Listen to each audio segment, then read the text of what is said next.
whenever we talk about beef. Shooting foul shots, balance, elbow in, eyes on target, follow through. And then it was always great to hear lots of times from Coach Appleman, hey, how we made the connection between this mechanical skill and Mr. Bill Beef Kegger Rice himself. You know, it was great whenever I then had the opportunity to instruct some youngsters and coach basketball about these mechanics and still have that Williamsburg pride about, hey, you know, Mr. Kegger Rice beef, that's where it all comes from. In addition, I was happy to share some additional information about this team with one of our students over the last couple of days. There was a student writing a research paper about Muhammad Ali. He said, you know, I was just talking to Coach Appleman, and he had a quote from Mr. Pepper Appleman about, hey, you know what, we were some rural Williamsburg students going to play in the Pittsburgh Civic Arena, and it was just in awe. This is where Muhammad Ali had a fight, and this is where the Beatles played. So again, quite an astonishment there. So at this time, team members, please come forward as I call your name.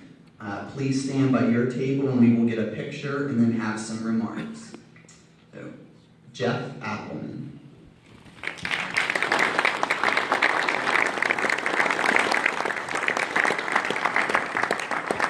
Vincent Pepper Appleman.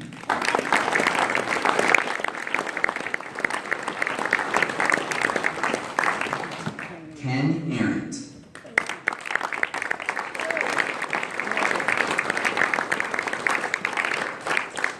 Chris Detweiler.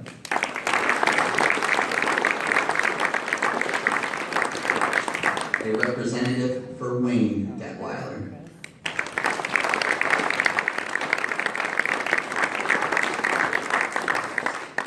Tom Fry.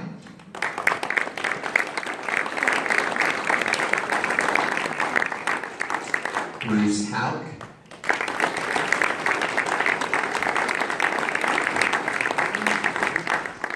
Bill Beef Kegger Rice.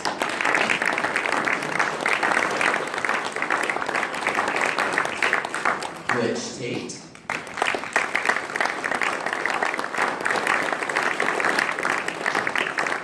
Dick Wilkinson.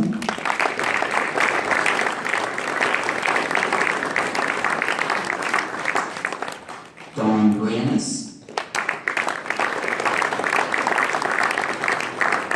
Ken Weimert.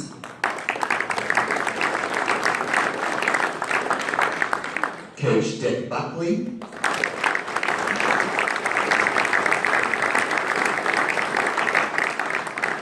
And Coach Jerry Campbell.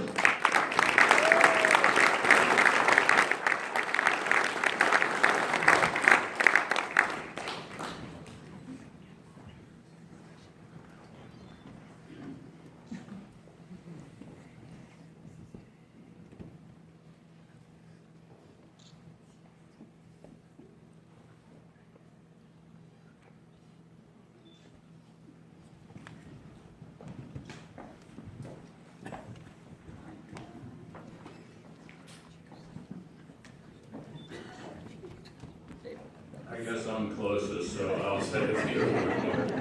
You know, it's nice to see all you people here. And as I look around the gym, as I sit in there, I'm thinking about all the memories. First thing I thought of when I looked at the stage was, you know, right over here is Jack Rinaldi, Tito Rinaldi, Smokey Tate, and of course, at the back, security-wise, Needles DeMartin.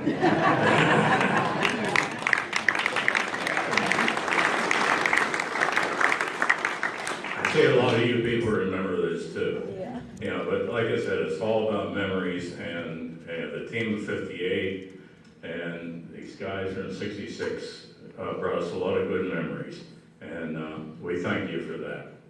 Thank you.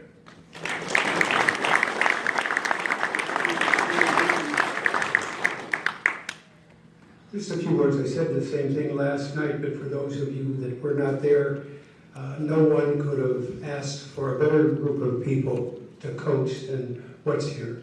They had a lot of pride. and a lot of self-confidence. There was no jealousy, and they shared the ball. Some guy got it there most of the time. He got it in, and that was what counts. Or else you could give him a hook. We would have been out of here. So I really appreciate the crowd that you come to honor these guys. Did a great job, and you should be proud of them. Thank you.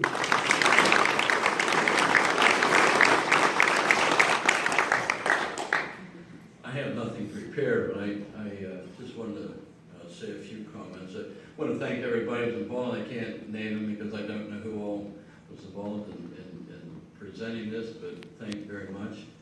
And I just wanted to tell you that last evening I asked Coach Buckley and Coach Campbell, he said, after losing in the Western Regional the year before, and you're losing 4 of those 5 starters, what made you want to coach the next year? You know, I mean, anybody knows, and it's my opinion, but if we match personnel, and nothing against my teammates or anything, but there were a lot of great players that came up, you know, through the system.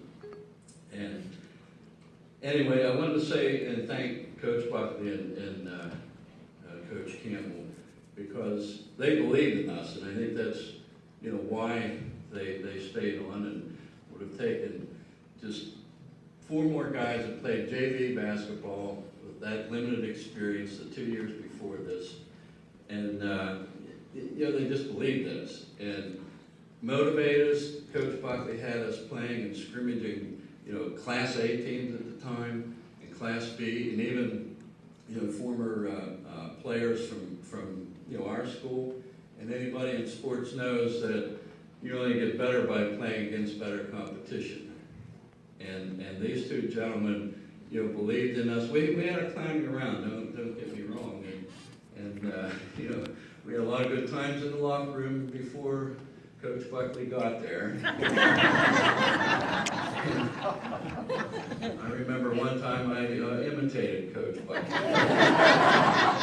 Bruce Houck, and when Coach Buckley entered the locker room, Bruce was still laughing, and I think he got in trouble. But anyway, I just want to thank everybody, thank the coaches. They were an inspiration in my life, and I just thank you.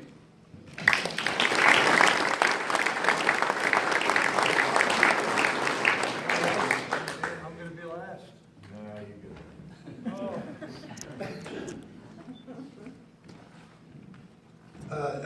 It's nice to be back. I have not been here in 50 years because we had to move due to a job situation. And I'm going to make up for it. I'm going to talk a real long time. So if you want to take a break or go have lunch or something like that, come back, we can start again.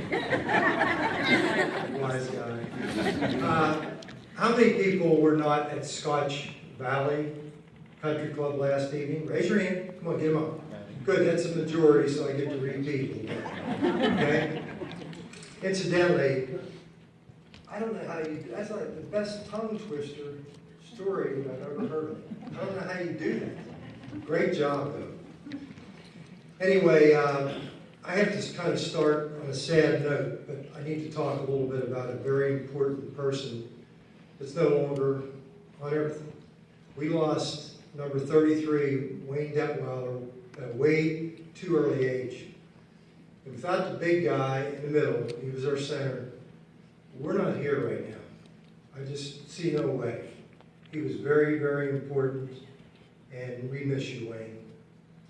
I have to go back. These guys here, this 58 team, I was 10 years old, Juniata College. My dad, Bill Farringer's dad. We watched that game from up above, and I don't know, I just got so excited. It was just so exciting, and I just wanted to be part of that, but I was much too young, and I just never thought it would happen. Glass backboards. There weren't that many, certainly not here. No glass backboards, and it just was such an exciting experience for us. And you started it all, and then the Dawn Appleman's and the Charlie Funks and lots of wins, and Coach Buckley on a board, and that takes me up to my sophomore year. I just think that this is an interesting story as to how this team was made, or how it was created, or how special it was. My sophomore year, a team led by Jerry Hoy. Jerry, stand up, please. Stand up. Don't be bashful.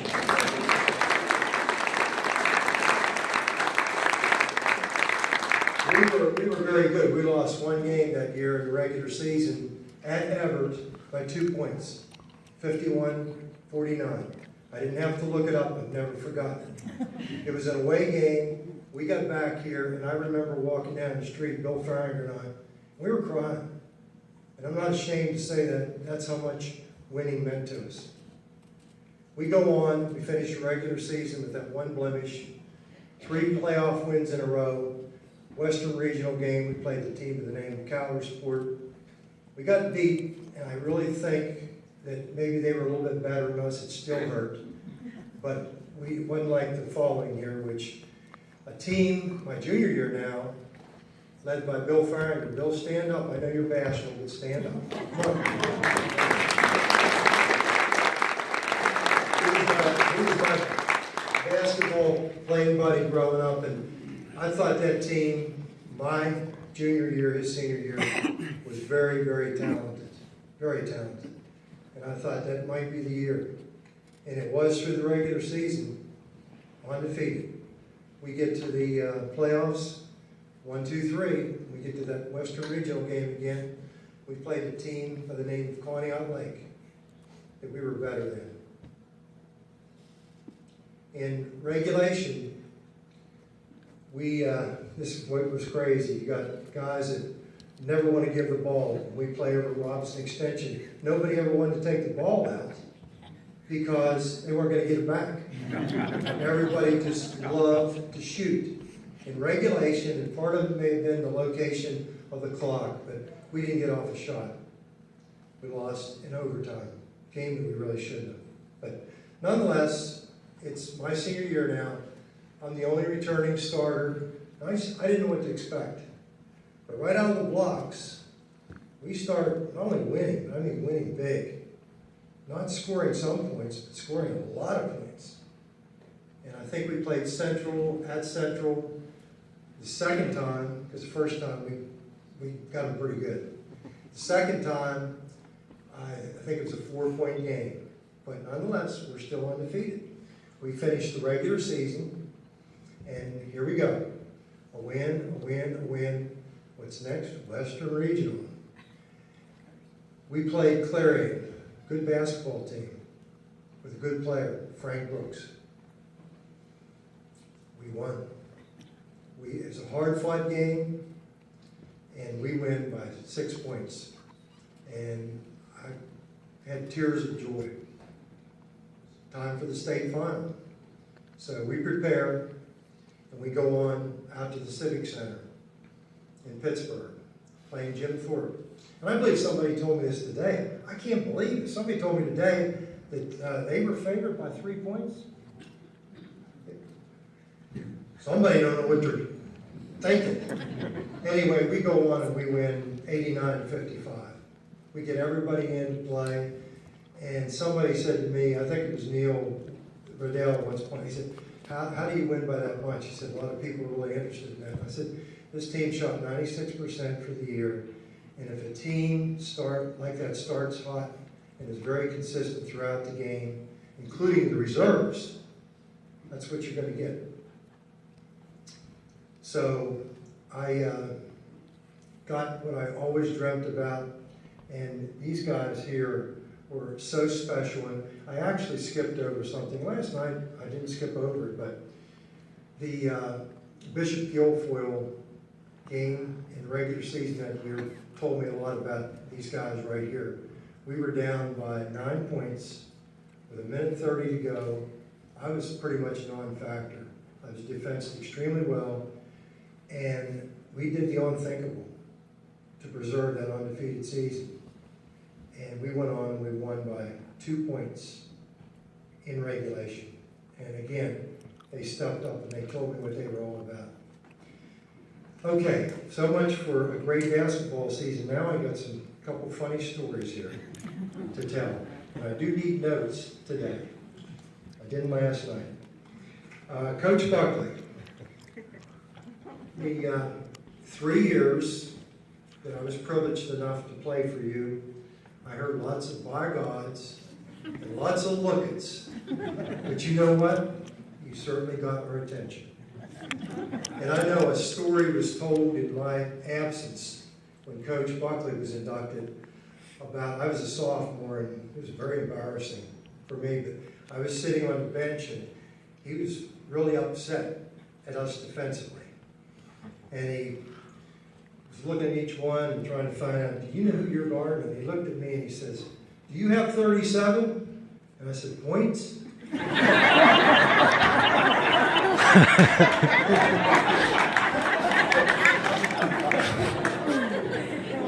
I was just a stupid kid.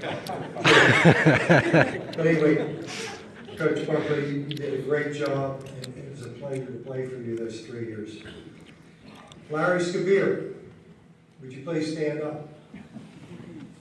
I didn't play. Larry Scabir was Mr. Statistics. He kept stats for anything and everything and did it with pride. He was as much into this team as anybody standing up here. And I remember one time I looked and he had on his stat sheet, he had 1 1/4 QT.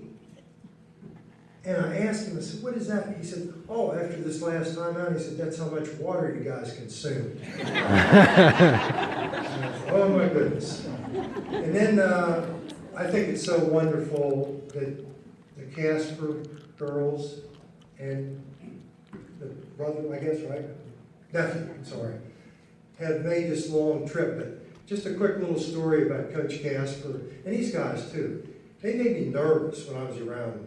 You know, I'm just so much younger, and I admired all of them so much. And one day I was up shooting some hoops up the alley, and I'm just a teeny little kid there, fat kid too.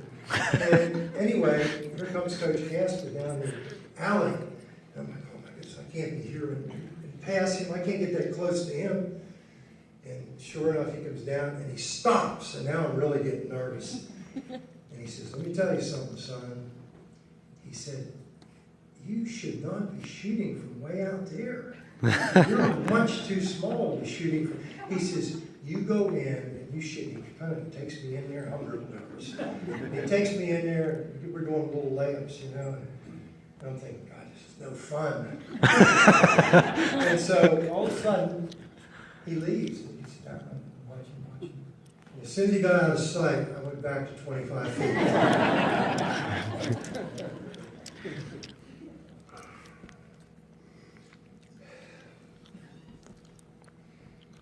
And lastly, I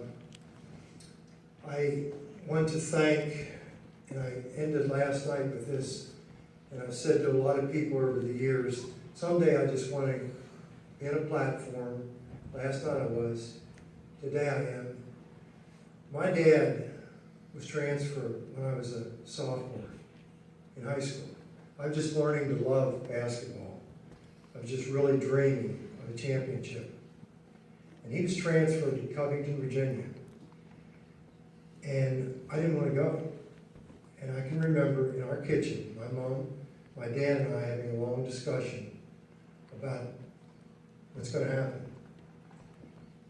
They made a huge sacrifice. My mom and I, we stayed on. My dad would commute about every 10 to 14 days, 220 miles. And I just have never forgotten that. And I just want to thank them. And I want to thank all of you people over the years for being such wonderful Williamsburg fans. Thank you.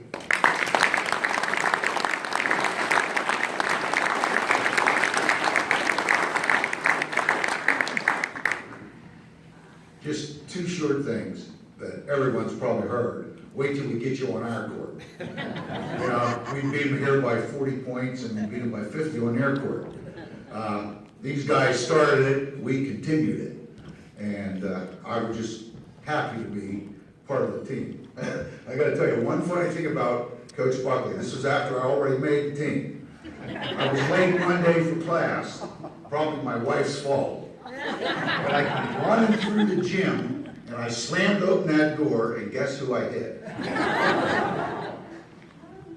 Coach Buckley. He had me against the wall like that. And I was, of course, petrified, and he said, "Why are you running?" And after I settled down, I said, "I'm late for class." And he said, "Well, you better get there," and let me go, and I took off. That's it.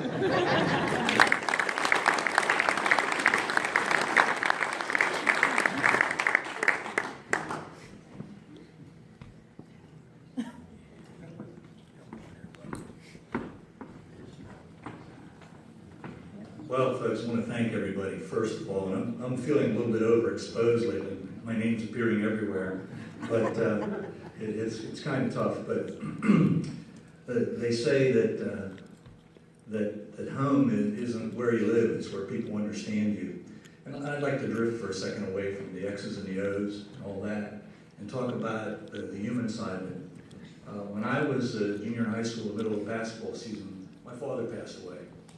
It was a tough time, obviously, and I was playing basketball, and as all this was going on, the human side of this whole team thing comes into play. These two gentlemen right here, they, to put it in another line, because of my father passing away, they never saw me play my senior year. Never saw a game, but these two men did.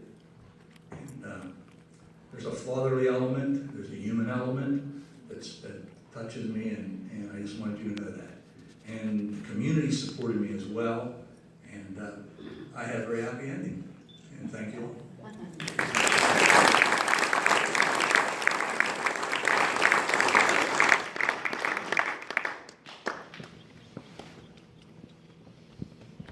Better get the hook.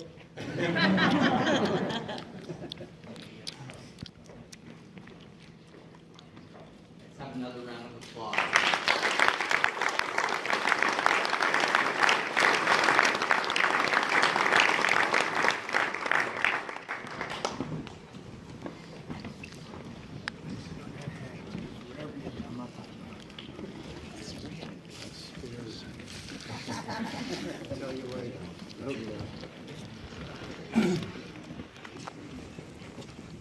Again, for both of our teams, I know that the school, our community at large, could not be more proud